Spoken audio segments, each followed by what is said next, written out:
Yo, this is Kid Bookie, and you're watching Hit the Floor with an interview with myself. Let's go.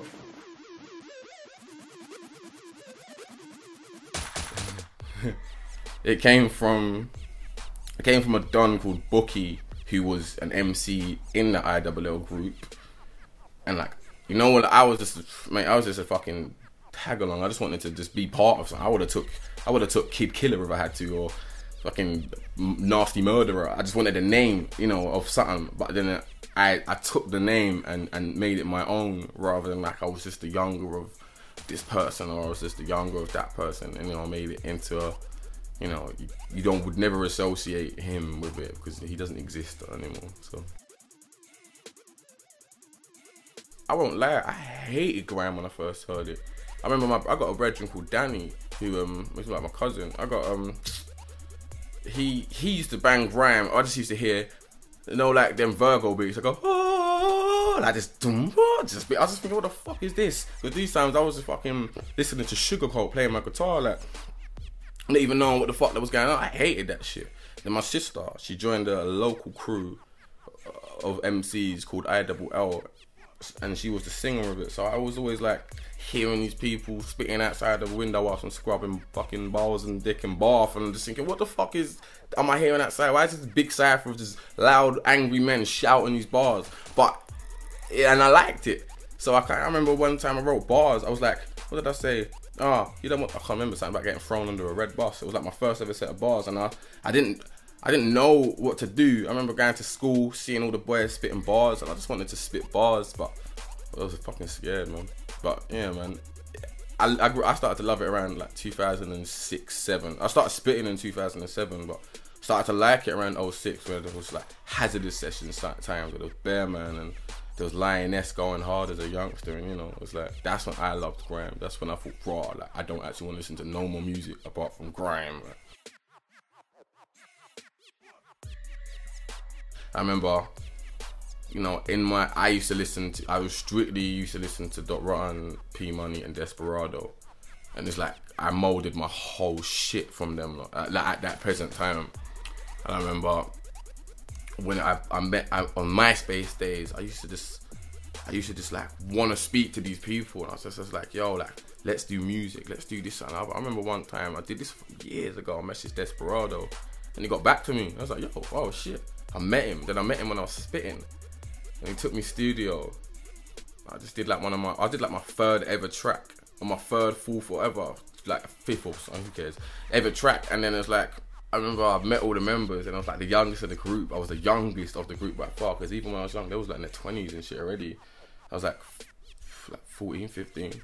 And it was like, yeah, I just was really good at the networking side of things. So I was the one that we used to put us on our Westwood shows, our fucking cameos, the BBC, our kisses and all that shit. It ended because the MCs in it, I guess, lost love for the group. They lost love for each other. Or they started to take different avenues in life, you know. Oh, I remember that shit was like it was yesterday. I remember it was South Soldiers. I did a song called Done the Dance, and I was so shit on it.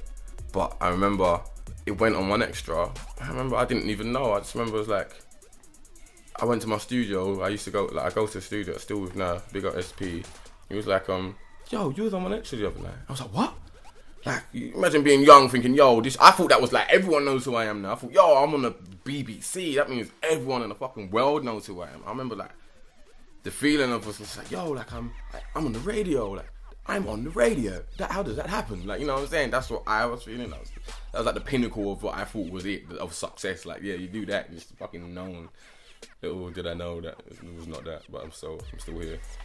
So, yeah. Minami is my brother Dots. He created a group with Jamal Edwards, Ed Sheeran, and Dot called the Music Inspiration Network Army. I would say at first it was like a collective of like loads of different people. We all was, you know, like, you know, some didn't know each other, some was more familiar with each other, you know. There was like your higher tier MCs and then there's newer MCs, but everyone's on the same caliber of spitting, or, you know, and it was like, it was just somewhere like, it was a good progressive side for everybody who wasn't kind of familiar with our slot. Crocodile and Conniver, I remember it started off them. They kept coming over to England, and I kept clocking because I've seen tweets that I kept coming over to England and they're doing these shows. So I thought it was like a good time to. I wasn't even thinking Evolution 2 was gonna be Evolution 2 because I didn't have it in mind to like make a sequel from the first one, but because it was like it kind of fitted the whole the whole stigma of evolving as in your music. I just sent a friendly email. I followed them on Twitter. They followed me back.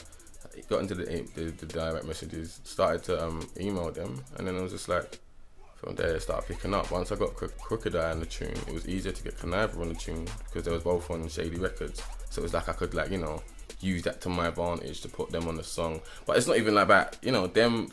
Like, even though they're on it, that's big. But I'm not gonna lie. For some reason, I'm probably most excited to have Samantha Mamba on the track. Like, I think that's fucking epic in my eyes. But it kind of flowed like that because it's like I just wanted to have the reason why it's called Evolution as well. Even fits the whole title. The reason why it's Evolution is because it's like everyone's pointing on the tune. Regardless of Dot Rotten, Lady Leisha, and Spoofers we are this generation. They had that. They was from that generation, from the 2000s to 99. You know what I'm saying? So it's like it shows the evolution of the artist himself, like how we are now on tracks with Use Lot from when we was young listening to Use Lot on the fucking tape decks, and I know see when there wasn't even a fucking YouTube to type your name in. That's the shit that I kind of like, and it just flowed organically from there. It's taken a lot of stress and shit, but I fucking love that. I've formed relationships with each individual person. It's a happy shit, man. You'll see a lot of shit like that coming soon. There was as soon as I did Evolution 2, there was I was thinking, what if I did Evolution 3? But Evolution 3 was gonna be I was gonna be the only English person on it. I was just gonna have verses from who's the biggest in France, get him. Who's the biggest in fucking Afghanistan, get him. Who's the biggest in Russia, get him. Who's the biggest in Finland, get him. That was going to be Evolution 3. So it's you don't have to know what the fuck this guy's saying, but if it's guy in France, you're the guy in France that's getting noticed. If it's guy in England, if it's guy in Finland, you're the guy in Finland that's getting noticed, because you know what I'm saying? It's it was kind of a good idea. I don't even know if I'm still going to run with it, but if I do, that'll be Evolution 3.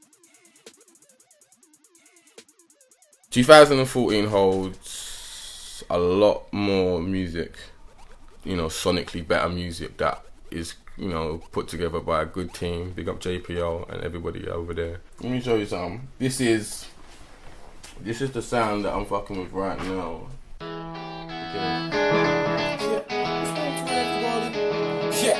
This one's for everybody. All the people working shitty jobs to change like everybody. If you got a man to go in a pop to the face, don't feel forever sorry. It's like a cycle. Break the chains inside the Bible. Have some faith beside your man. Put your hands in the air because the soul is ahead. And that's a preview of something that's coming. Evolution Part 2, the video. It's gonna be like a fucking movie. That's gonna be coming out on your TVs within the next month and a half. It's gonna land on iTunes. If you want to see something hit the charts without no fucking label backing behind it or nothing, buy that because I need sales, please. But no, other than that, buy that shit because it's epic.